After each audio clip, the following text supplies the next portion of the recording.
First tonight, a Target 8 investigation. A Mecosta County father who lost his 4 daughters over allegations of sexual abuse, even though he was never charged with a crime. It is a scenario that former CPS workers say happens far too often. Parents lose their kids without criminal charges ever being filed. One former CPS caseworker says it's because the system is fundamentally unfair, and that in an effort to protect kids, CPS is trampling over parents' rights. She would go out there and she'd start picking away. And Standing in his daughter's room, Kerry Flagg still clings to the dream his girls might one day come home. Kerry and his fiancee Sarah have made sure the bunk beds are made, stuffed animals stand watch over the dress clothes in the closet, and it was supposed to be. And out in the yard, bicycles bought as Christmas gifts still stand untouched. Went ahead and I bought them. I was going to save them for Christmas, and then disaster started. The disaster was seeing his parental rights terminated, ending all contact with his 4 young daughters. It was a Children's Protective Services case, a civil rather than criminal matter where the rules of evidence are less stringent. The court's decision against Kerry was based on the testimony of a state-paid psychologist, a state-administered polygraph, and a CPS investigation that even the court recognized as employing flawed methodology. I don't think I stood a chance from day one.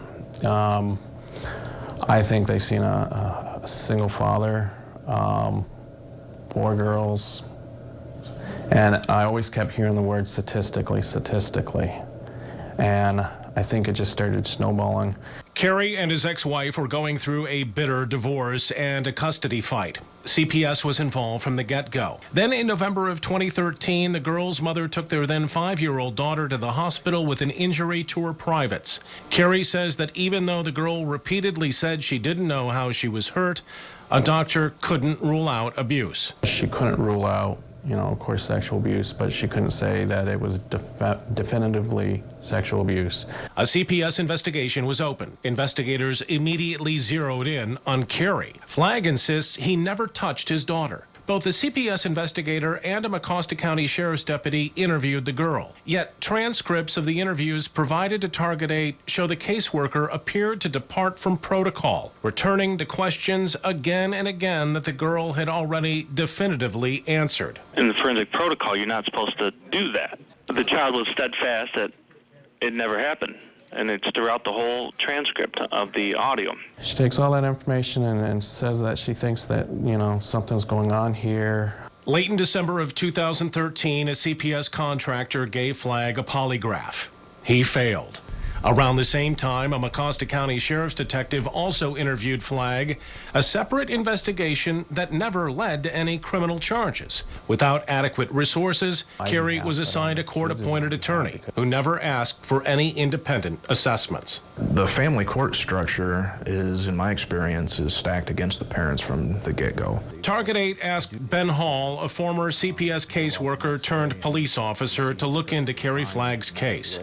Hall says what happened to Flagg is an example of a department operating in a manner to limit its own liability when it comes to the safety of children. Government data shows that almost 3,000 kids in the state have been orphaned because courts terminated their parents' rights. That's the 12th highest rate in the nation. Children are removed from families not because of the law, not because of safety, but because of policy.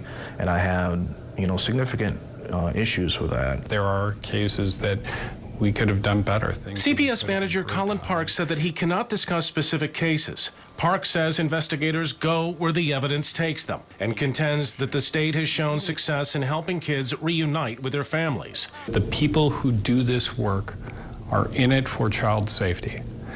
From the worker to the investigator to the psychologist, no one is gearing up intentionally to bring harm to a family. Still, Kerry Flagg's problems only compounded. As investigators continue to question all 4 of his daughters, his youngest allegedly made new statements to the caseworker that she had been abused. My youngest one, she fully admits to the worker she doesn't know the difference between a truth or a lie. I mean, she's only, at that time, she's barely 4. Eventually, CPS filed and a court agreed with petition seeking termination of his parental rights. Curiously, the court only ruled that Flagg had abused the younger girl. the one who had no physical evidence of abuse. I didn't believe it at first. Quite honest, I was just numb. Flagg's mother has now mortgaged the family homestead. Flagg has hired a new attorney and now awaits a June appeals court hearing. He knows that the chances of seeing his girls again is small. We have resources and links in our web story. You can find that at woodtv.com.